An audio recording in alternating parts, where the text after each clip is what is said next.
On this week's 51%, I wanted to go back and look at the history to see what we had already tried, what the history of dealing with a lot of these institutions was like, to give young people something to go back to and look at. we sit down with Dr. Alice Green, founder and director of Albany's Center for Law and Justice, to discuss her new book, We Who Believe in Freedom, coming up on 51%. I was standing around like one of those girls I had seen in a movie. The whole world was a movie back then. I had my sunglasses on, I wanted to be seen without seeing shy Lolita. I wasn't really in it, I didn't really get it. You're listening to 51%, a WAMC production dedicated to women's issues and stories. Thanks for joining us. I'm Jessie King. Our guest today is a longtime civil rights activist and icon in Albany, New York.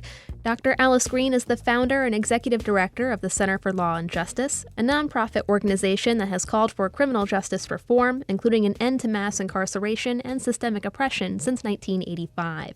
Green herself has received several awards recognizing her activism in Albany from organizations like the NAACP, National Organization for Women, New York State Bar Association, and more. She earned her doctorate in criminal justice from SUNY University at Albany, as well as 3 master's degrees in education, social work, and criminology.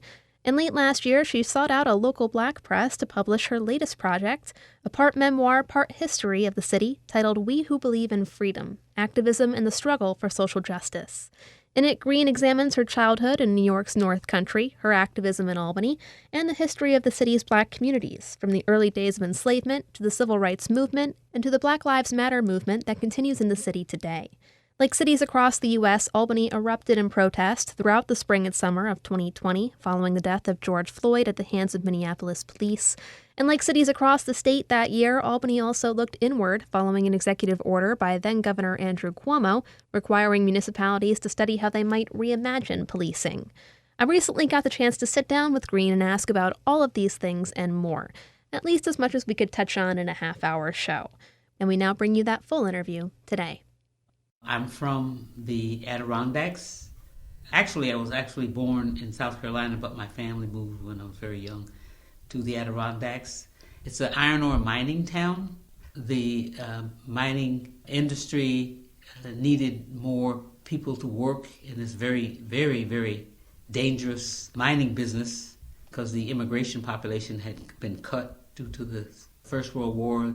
So they went south and recruited a number of African Americans, and they were located in a town south of where I lived. So I grew up in upstate New York in a very white, very Catholic community, which was not easy if you're a African American and you're not Catholic. I got the opportunity to enter SUNY, which was something of great pride to my family. My dad was illiterate, coming from the South. My mom had some education, so she placed a lot of emphasis on education. So I was able to do that. I came to Albany to become an educator. Now, you've had a long role in activism in Albany. In the time that you've been here, what does that activism in history look like, and how has it changed today? Well, there have been some changes, yes. I can't say that there haven't. There's a long way to go. Albany was a very controlled city by a democratic machine. Politics actually was the name of the game in Albany, and it had been for a long time. Mm-hmm. The mayor, Erastus Corning was mayor for 42 years, and it was really very controlling. The party decided who could get good housing, decided who would be employed, decided how people would vote. And so the black population, which came from the South and was continued, the great migration, black migration north, they settled in Albany and particularly in the South End.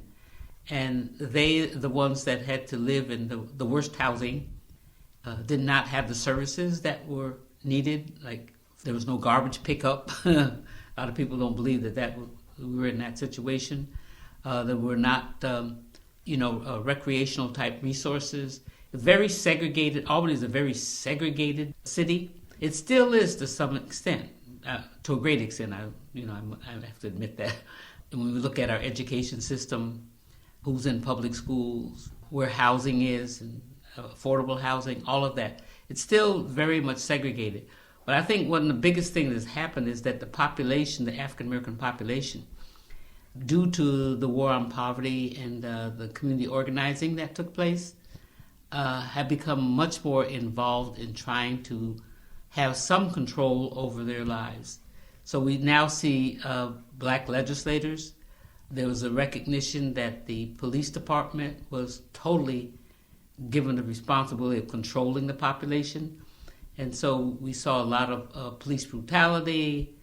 At one point, when we moved into the 70s, an increase in incarceration due to the war on drugs. So we've been organized to a great extent to try to deal with those problems, because during that period in the late 60s, neighborhood organizations grew up.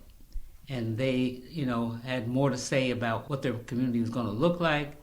And some of the population was able to move into different areas, moving on up to Arbor Hill, and even a number of people moving out into the suburbs. So there have been changes in terms of, to some extent, where people live, but we still have the problems of poor housing for most people.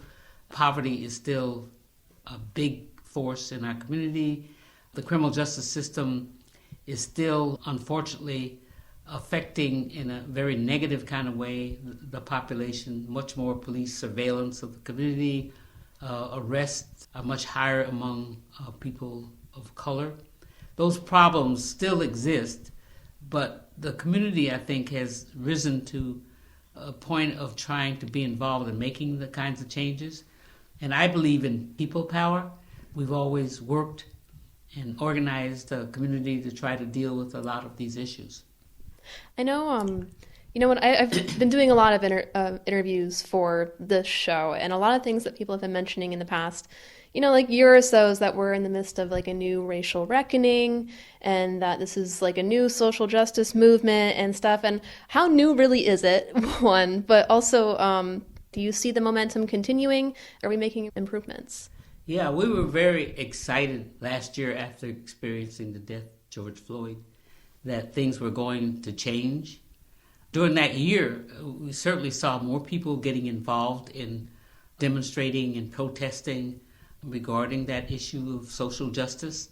And we're talking about blacks and whites and other ethnic groups getting involved in it.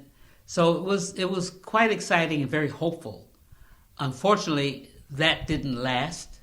There's still very many people involved, and I think many people were affected by being involved in that kind of a movement. So we have more people than we had prior to it who were involved still with social justice. But overall, it has quieted down, and we thought this was indeed a new reckoning for racism and dealing with structural racism in particular. So we wanted to change things with the police department. The governor had issued an executive order 203 saying that all of the police departments needed to re-examine how they do policing and address those issues of racism. And the community rose up and was very much involved. However, it didn't quite pan out the way we had hoped. I don't think the state was really that serious about making sure we had transformative change. There was a threat to the jurisdictions across the state that you would lose funding if you didn't do certain things related to change.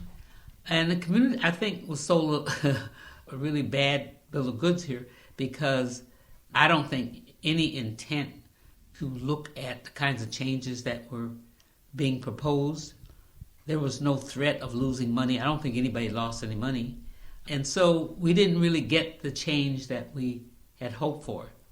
And this is one of the things that, as I was thinking about writing this book, I wanted to go back and look at the history to give young people something to go back to and look at, to see what we had already tried, what the history of dealing with a lot of these institutions was like, trying to give them some sense of what they needed to know as they were certainly planning out how they were going to make the kinds of changes that we've been working for since 1619.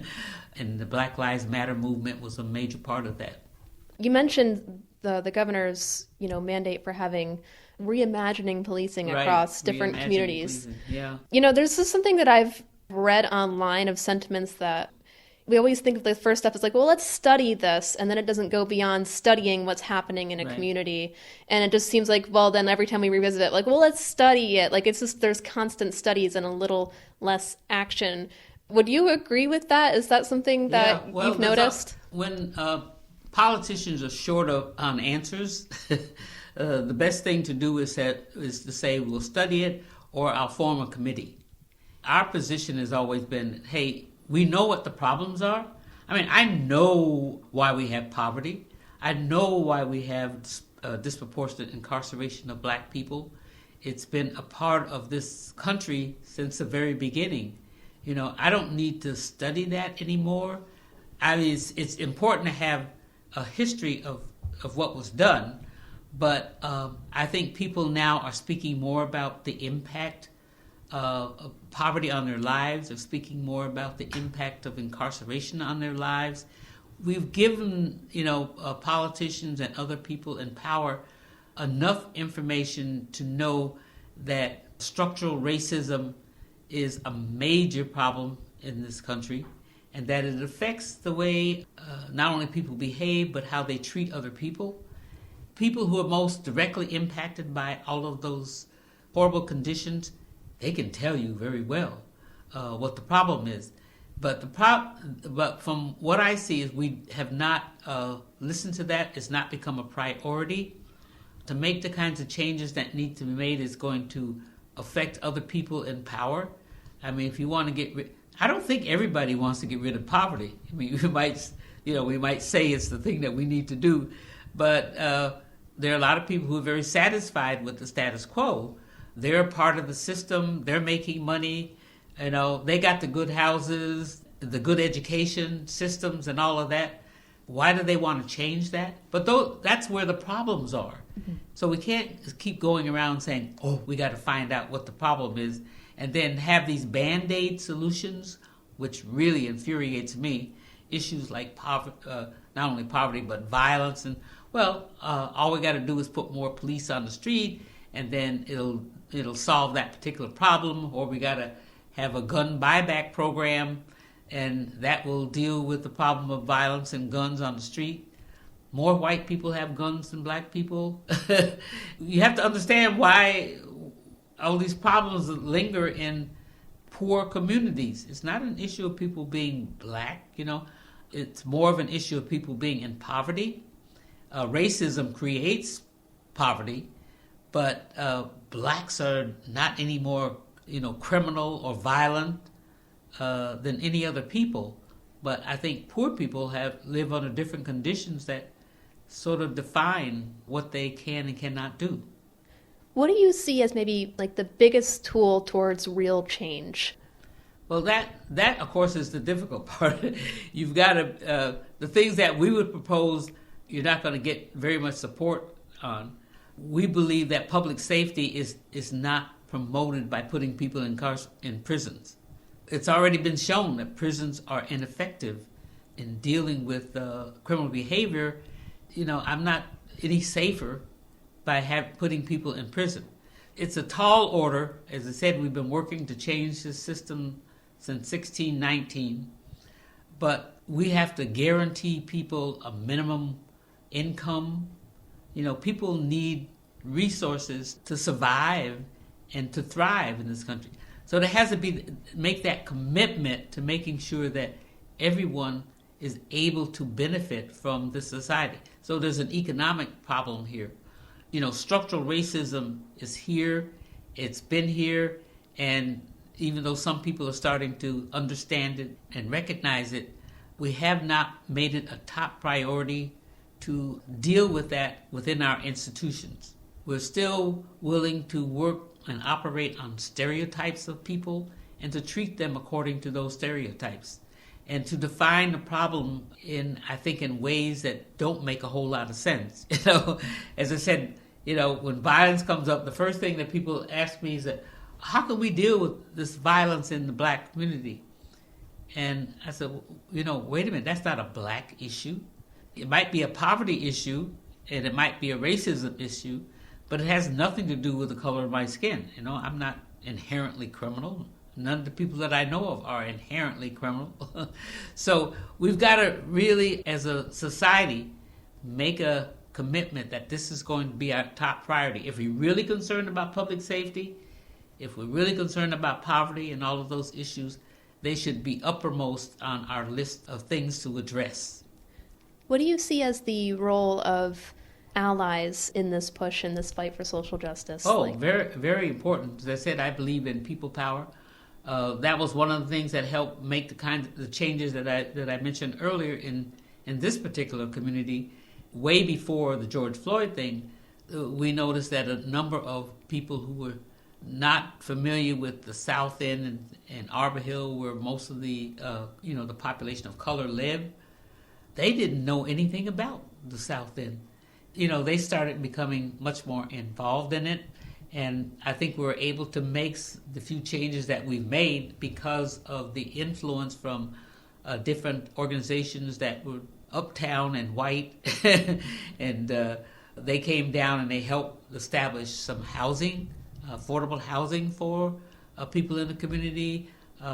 We had journalists who pointed out the problems of horrible housing that people were forced to live in. There was the interfaith community got involved, and that's when you started to see some changes. Same thing with 2020 after George Floyd.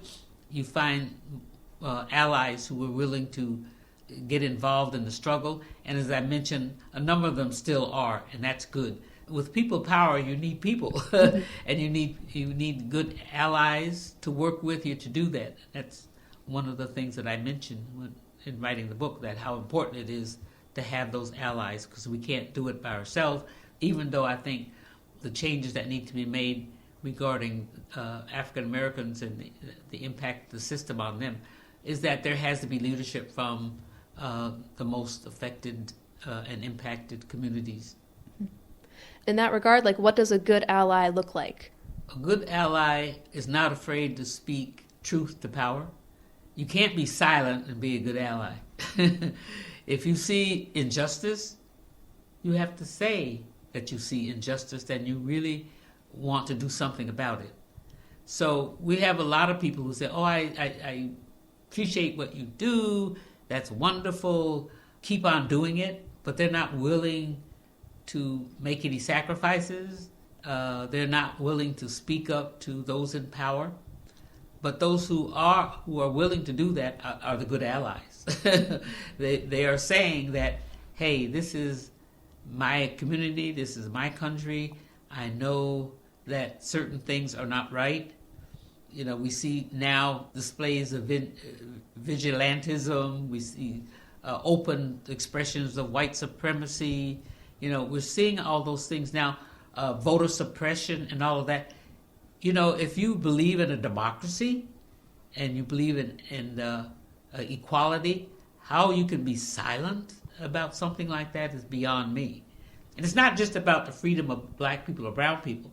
I think white people need to be free too, because it takes a lot of stress and fear to deny people housing or whatever it happens to be. I mean, you got to spend a lot of time trying to figure out how to keep people at a distance. To me, that would be horrible. So you mentioned that, you grew up in the North Country and then you came down to Albany. What was that transition like from going from a small town to a larger city? Yeah, it was a very important one for me because, as I mentioned, I didn't know any people of color. Growing up in a small, rural, conservative community, I didn't know who I was because there was no way for me to. My family parents didn't talk about the South because they had terrible experiences in the South. And so I'm growing up without any benefit of African American history and education, so I knew absolutely nothing. Moving from that kind of a setting in a rural white community and coming to Albany where there were more people of color, and particularly African Americans, and opportunities to learn more about my history as an African American was exciting.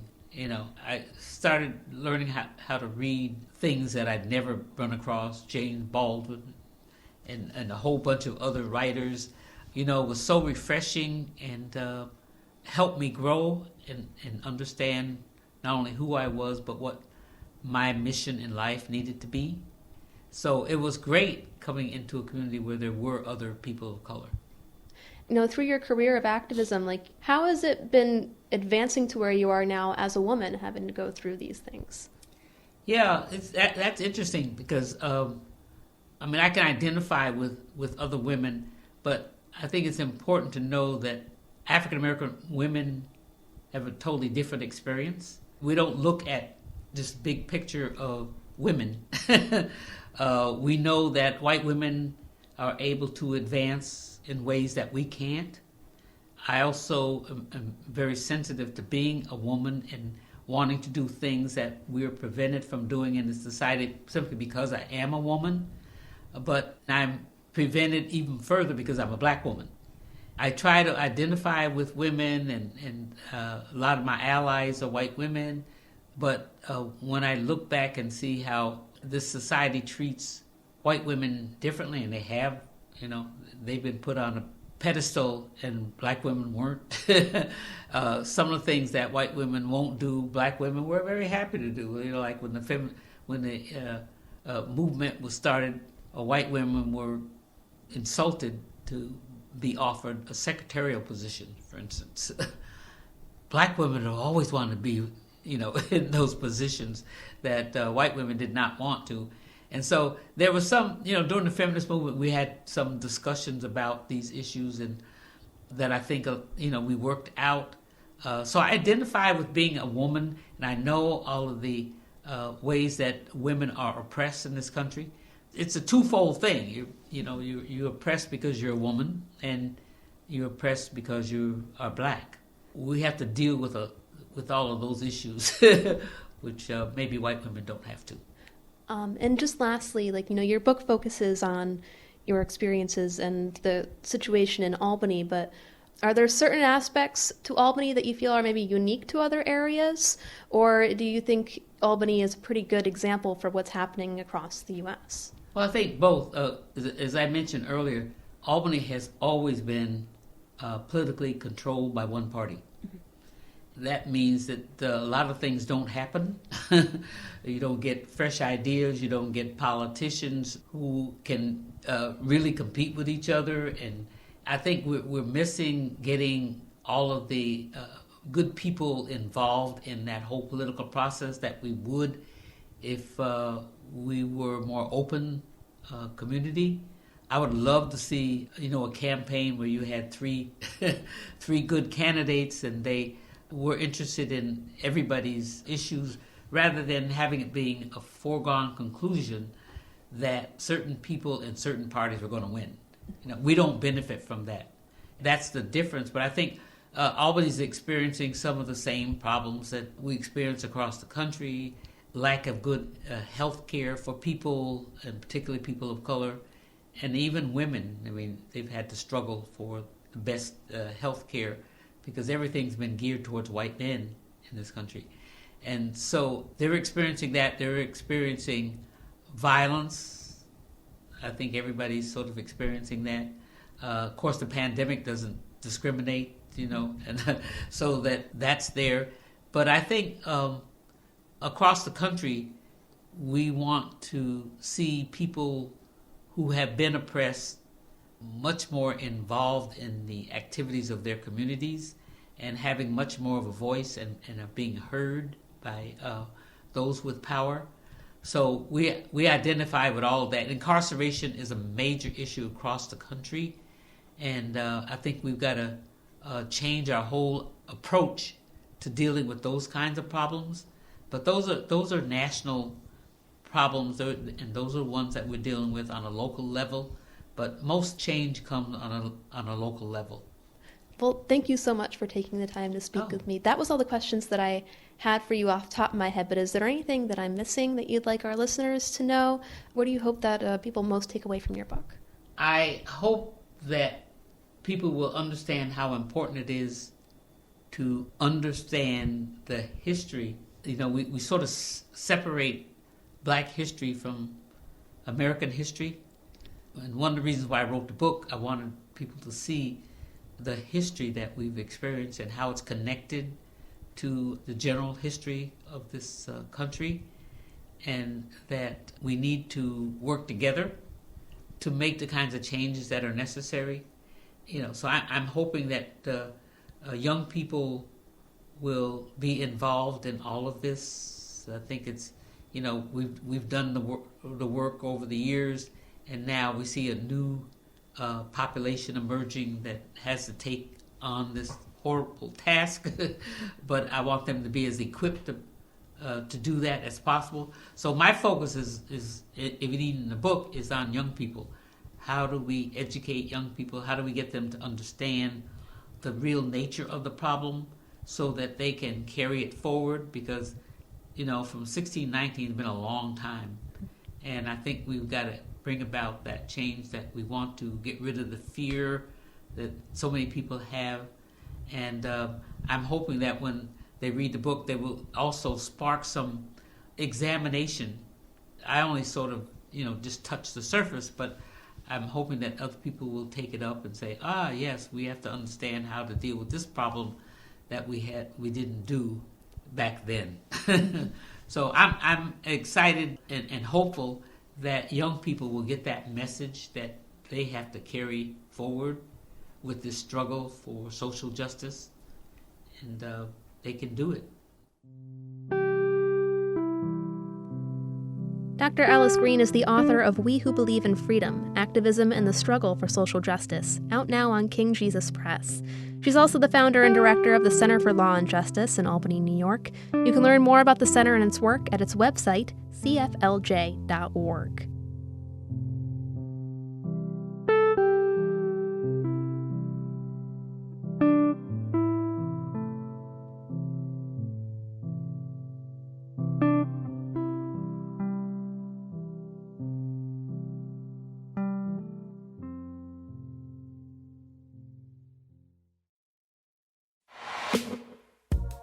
Thanks for tuning in to this week's 51%. 51% is a national production of WAMC Northeast Public Radio. It's produced by me, Jesse King. Our executive producer is Dr. Alan Chartock, and our theme is Lolita by the Albany-based artist Girl Blue. A big thanks again to Dr. Alice Green for taking the time to speak with me this week. To learn more about our guests or just the show in general, check us out at WAMCpodcasts.org. Next week, we celebrate the 200th birthday of Harriet Tubman, brush up on our history, and recognize the power of Black joy. Hope to see you there. Until then, I'm Jesse King for 51%. I was every single girl, I was nobody else, I was so sure of myself. I was 15 and a half, he was a hollow laugh. And I lost my cool somewhere along the way.